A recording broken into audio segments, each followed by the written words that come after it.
Halo guys, selamat datang kembali di channel Alu Cerita Film. Untuk episode kali ini, Mimin akan merangkum sebuah film Donghua yang berjudul Swan Emperor untuk part yang ke-13. Dan bagi kalian yang belum sempat menonton video-video sebelumnya, Mimin saranin untuk menontonnya ya. Linknya ada di deskripsi. Oke, tanpa berlama-lama lagi, Mimin akan masuk ke dalam Alu Cerita Swan Emperor. Di video kemarin dari Pavilion, Master Pavilion mengatakan tentang orang-orang yang diutus oleh ras iblis surgawi. Mereka secara khusus ditugaskan untuk mengincar Raja Harimau Perak. Dengan adanya mereka, bahkan jika Wang Fan pergi secara diam-diam juga tidak akan mudah.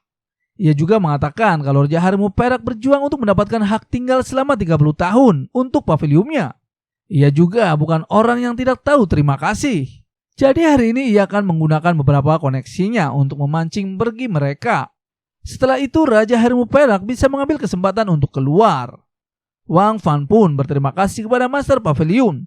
Ia juga berkata kepadanya mengenai keterampilan bela diri Dewa Ponik 9 langitnya. Ia telah menuliskannya dan ia pun memberikan seni bela diri itu kepada Nona Liu Di. Tak selama berapa lama Wang Fan akan bersiap-siap untuk pergi meninggalkan kota Xianjin. Ia juga sudah menguasai seni bela diri Sueleo atau hujan salju dan jari plum es. Dan ia sudah memahaminya. Secara alami ia akan mengetahui dua keterampilan bela diri dewa tersebut. Sueluo adalah seni bela diri dewa hujan salju pemusnah massal. Keterampilan ini kebetulan bisa menutup kelemahan kemampuan bertarung kelompoknya yang buruk. Selain itu, jari plum dingin ini kebetulan juga bela diri dewa jari. Dan keterampilan ini bisa menutupi kelemahan Wang Fan dalam pertarungan tangan kosongnya. Sebelum ia pergi, Master Pavilion menghampirinya. Dan ia mengatakan kalau anak buahnya akan memancing pergi Yao Wutong, Li Xianyang, Li Femang, dan yang lainnya. Lalu Master Pavilion memberikan sebuah benda yang mungkin akan dibutuhkan suatu saat oleh Wang Fan. Ia juga meminta Wang Fan untuk beristirahat terlebih dahulu sebelum pergi, dan ia akan melindunginya. Wang Fan pun berterima kasih kembali kepada Master Pavilion.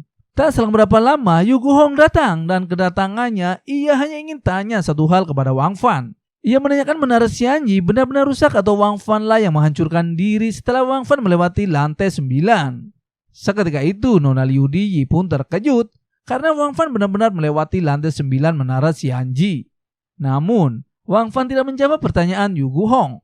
Dan Yu Guhong pun mengerti apa yang dimaksud oleh Wang Fan. Ia pun berpamitan dan pergi.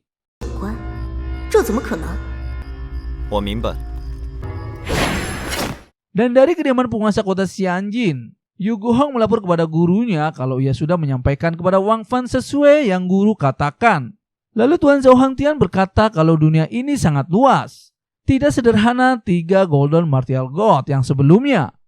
Ia melihat berjuang untuk mendominasi dunia dan sekarang banyak jenius yang terlahir.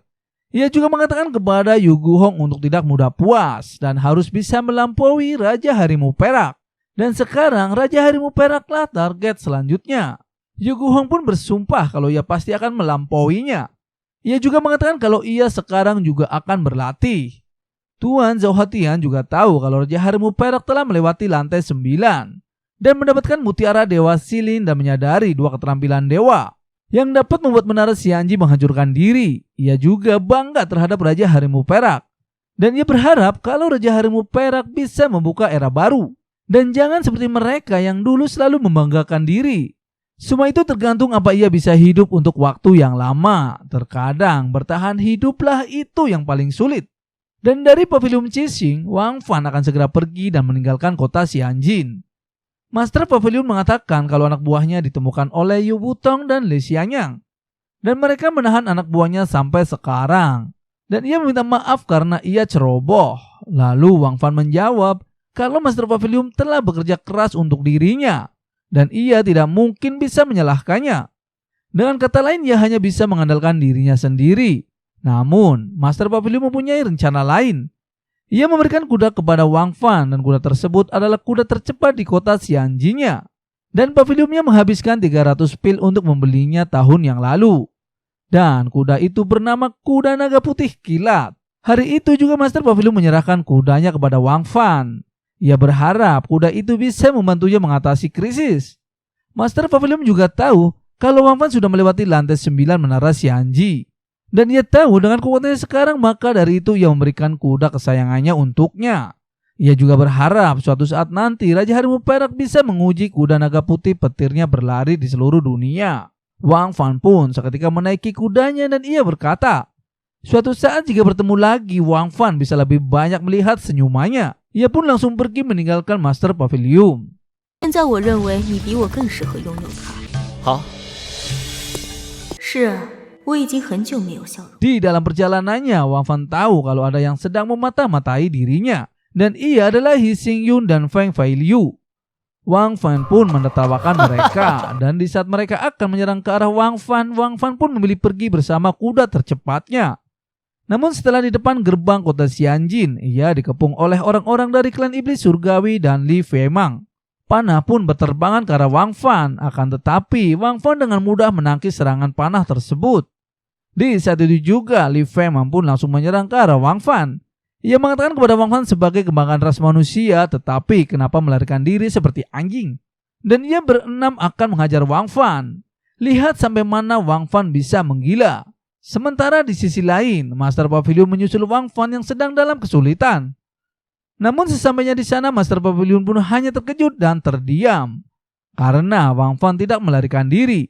Akan tetapi ia langsung menyerang mereka semua. Seketika orang-orang yang menghadangnya pun terpental olehnya. Wang Fan juga tertawa. Karena ranah Hirpal roh ungu ternyata begitu lemah. Master Pavilion pun berkata kalau Raja Harimau Perak memang sangat menakjubkan. Seketika Yu Guhong juga mengatakan kalau ia juga ingin sangat mengejarnya. Namun kemungkinan tidak bisa. Apalagi mereka dari klan iblis surgawi. Yang hanya berada di tahap ranah Hirpal roh ungu. Tidak akan mungkin bisa mengejarnya. Di saat Wang Fan keluar dari gerbang kota Xianjin, Yu Wutong dan para anak buahnya pun langsung menyerang Wang Fan.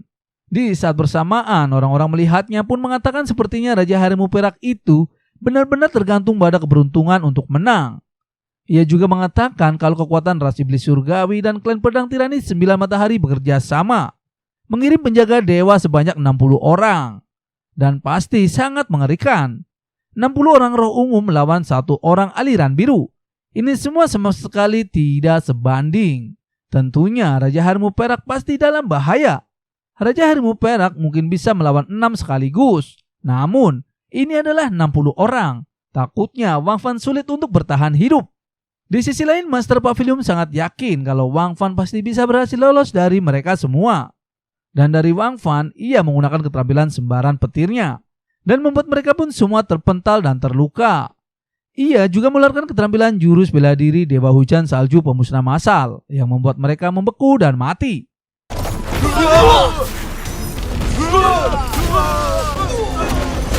Ma Jinglong juga terkejut melihat anak buahnya mati sia-sia. Yu Wutong juga sangat marah dan ia langsung menghadang Wang Fan menggunakan kekuatannya. Namun Wang Fan memilih menghindar dan melarikan diri. Wang Fan berkata kalau Yu Wutong tidak layak untuk menerima serangannya. Lalu Yu Wutong meminta Li Xiangyang untuk mencegah dan menghadang Wang Fan.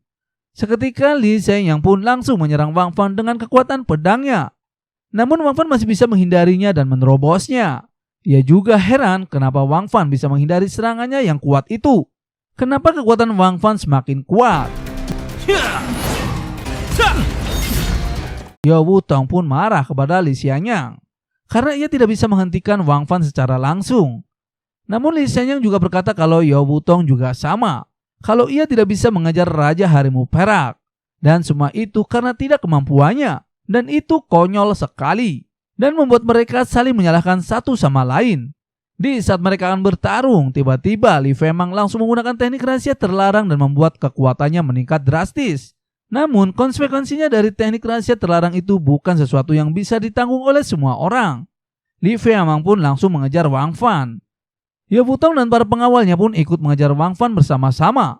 Dan dari kejauhan, Tuan Zhao Hatian ia sangat kagum kepada Raja Harimau Perak.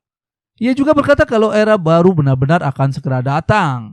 Master Pavilion juga mengatakan ia percaya kalau Wang Fan pasti bisa keluar dengan selamat. Yu Guhong ia masih tetap kagum terhadap Raja Harimau Perak. Dan ia pasti bisa melampaui kekuatannya. Dan ia harus menjadi jenius pertama di kota Xianjinnya. Dan dari Li Feimang ia masih mengejar Raja Harimau Perak. Seketika itu Wang Fan tahu kalau ras manusia dan ras lainnya sudah bermusuhan selama ratusan tahun. Ia dan Li Feimang sudah berkali-kali bertarung. Li Fengmang bahkan berani datang dengan menggunakan teknik rahasia terlarang apapun resikonya. Jika tidak menyelesaikannya, takutnya akan menjadi bahaya tersembunyi bagi ras manusia. Ia juga tahu kalau teknik rahasia terlarang memiliki batas waktu. Dan ia ingin lihat berapa lama Li Fengmang bisa bertahan.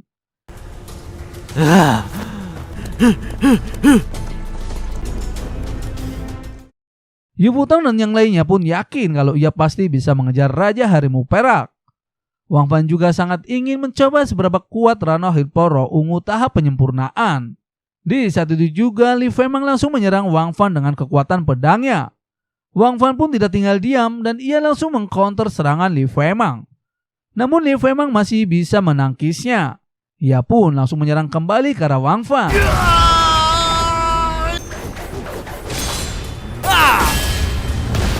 Dan apa yang akan terjadi? Mimin akan lanjut di episode berikutnya ya. Terima kasih.